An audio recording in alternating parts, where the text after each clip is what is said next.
Venom is directed by Ruben Fleischer and it stars Tom Hardy as the title character and probably Marvel's greatest anti-hero. We follow a down-on-his-luck failed reporter, Eddie Brock, who in a clandestine attempt to discover the true intentions and motives behind the Life Corporation, runs into a parasite symbiote who takes over his body, and this relationship might just not turn Eddie's life into a better one. Now, I was not exactly excited for this film. I was not a fan of the first trailer, and that is the only one that I saw, but I also love Tom Hardy, and I know him to be an extremely picky guy when it comes to choosing projects. He is the saving grace of this film, or rather the relationship between Eddie Brock and Venom. When this film gives you these two, the clandestine, schizophrenic vibe that you get when these two start relating to each other, when these two start talking to each other, and when Venom goes into Eddie Brock's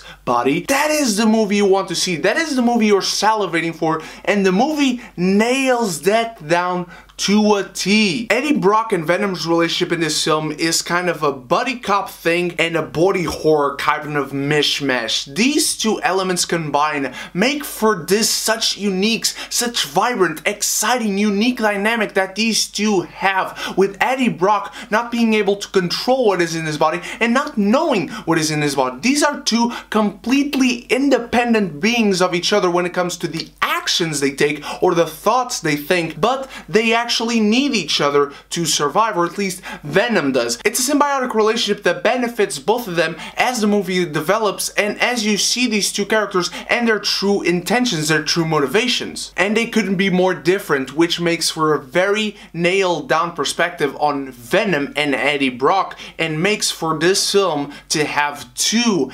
dynamic, interesting, relatable, funny, engaging characters. Yes, you can expect Venom to look great. Yes, you can expect the action sequences to look great. There are a couple of moments where the CGI kind of seems like a glitch, but Venom overall looks fantastic. I love the look of him. I love the look of his teeth, of his eyes, of his tongue. That is so weird to say, but I really did love it. And for those of you who have read that certain quote of Venom and Eddie Brock making out, don't be infuriated. I won't say it works, but I'll say it kind of makes sense in the context of the film and what happens, you'll see. And Tom Hardy gives it his all. He was so damn interested in this film, you can see it on screen unfolding. He plays on so many levels of emotion. I was surprised at how engaged he was in all of this, which is surprising because he is very picky, and I don't know why he chose the script, guys. The relationship is incredible, but it comes in at 1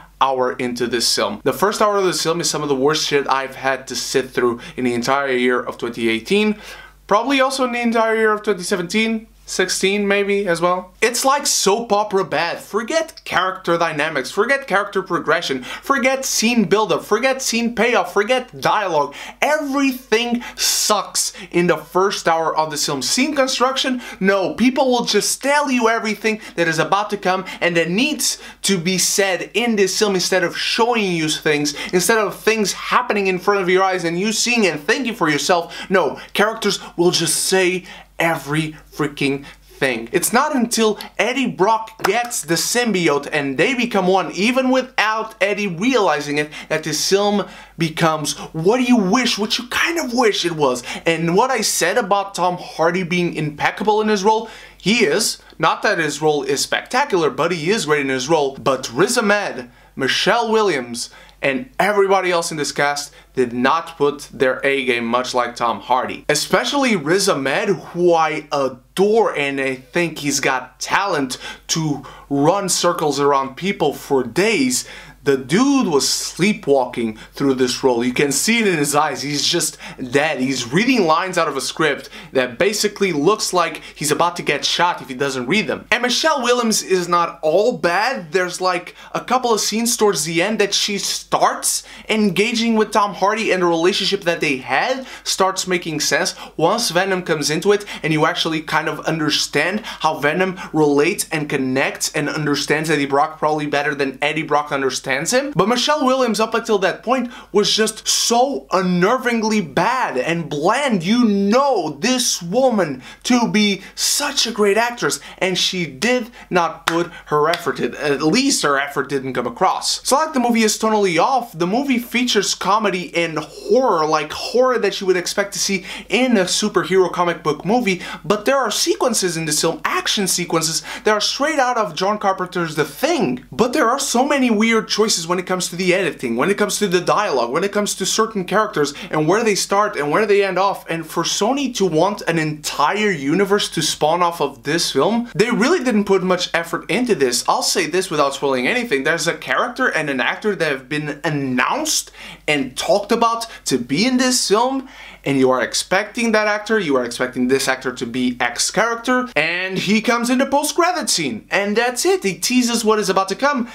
And I want to see what is about to come because I love this actor, I love this character, but this film gives you nothing. Venom is frustrating, it's infuriating at points, but when it comes to this character and the character that it is selling to you, not only does Tom Hardy nail this role, but the duality of this role, the schizophrenic relationship, he basically represents the film itself. It's conflicting the first hour with the second one. It's not like the second hour is excellent, but it's a semblance of the film I wish I had seen. Venom struggles a lot throughout its entire runtime, but I could see the semblance of something that could have been really good. Unfortunately, with all this, I have to give Venom a C-. Now guys, what did you think of Venom? Let me know in the comments below. Let me know what do you wish to see in future movies with other symbiotes, with Venom, with this certain character in the post-credit scene. Thank you so much for watching, and thank you guys who came from Sean Chandler's channel and who were with me up until this point for 1,700 subscribers.